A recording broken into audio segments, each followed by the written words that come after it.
Hi, I've bought a book on retirement.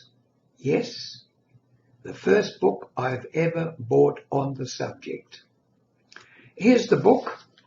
It's an Australian author,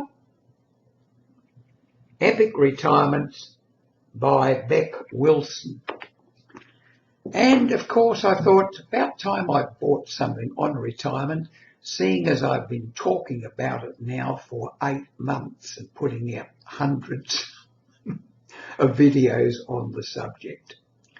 I feel that I'm authorised to do so, having been retired now for 28 years.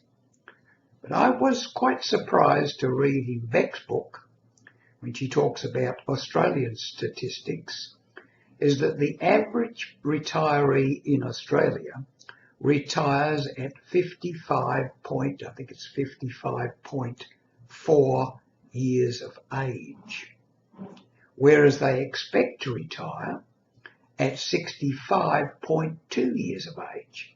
So nearly 10 years earlier. People are retiring nearly 10 years earlier than they expect to on average. This means, of course, retiring at 55, you can add probably 30 years to that. 30 years, that's a long time. I picked up this little book of quotes. It's always sitting nearby, and opened it at random, and sure enough, serendipity always seems to step in, because here is a quote exactly appropriate to retirement. It's written by a fellow called Charles Caleb Colton. Charles Caleb Colton. And here's what Charles says. Men spend their lives in anticipation, in determining to be vastly happy at some time when they have time. But the present time has one advantage over every other. It is our own. Past opportunities are gone. Future ones have not come. We may lay in a stock of pleasures as we would lay in a stock of wine.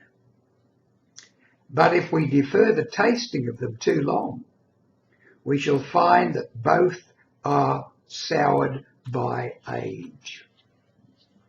Well, it looks like most Australians aren't making that mistake. They are retiring, according to Beck, at 55, not 65. That's a whole decade. A whole decade when you're in the youth of your retirement, the go-go years. You're pretty energetic, pretty strong at 55 years of age, not too bad at 65, and not really bad at 75. Once you get up to about 85, you're getting on. I'm 87, so I must be getting on. Nevertheless, even though at 87 I've kept well. And the reason I've kept well, I've put that in these videos. Continuing exercise twice a week at the gym, going for a walk nearly every day. Not a long walk, but certainly a walk.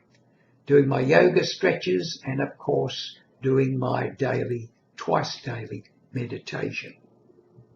That's for concentration, good for controlling the mind. And remember, our mind talk. The words we say to ourselves are very important. Never put yourself down. When people ask me how I'm going, I always say the same thing. Always good, mate. Always good. Good thing to remember. But to get back, here's Beck's book. I'm not saying that it's my cup of tea completely, because there's a fair bit in that about investment and money and so forth, and I'm not concerned with that. I'm on a old age pension, and that is about enough to get by with me. I don't spend a lot of money. I don't buy big things. And I have a small income coming in from super, which is paid in, I think, quarterly, which helps supplement the pension. Now, I'm not aware what your income would be, but the only thing I would say is this. When you go into retirement, if you go into retirement in good health and determined to stay there, and you own your own home, I think that's pretty important. If you're paying rent, you need a really big income coming in, especially in Sydney where the rents are astronomical. One of the most expensive places in the world, I'm told, to live nowadays is Sydney.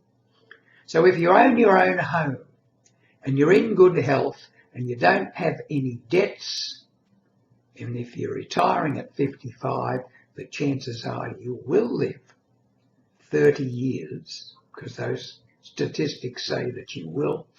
And if you're in really good health, good genes, etc., you might even live to 95, even 100. People are doing it. So I wish you well in your retirement, and learn as much about retirement as you can before you retire. Plan it. Remember, you have a lot of things to do. You still got 24 hours a day. When you were working, you had that. You spent a lot of time commuting to work, working and going home, and even doing overtime. All that's behind you when you retire. You have lots of free time to do the things that you really want to do. Work out what you want to do, what really inspires you, what really drives you. These are your days of freedom. Enjoy them, and may they last for you a long time.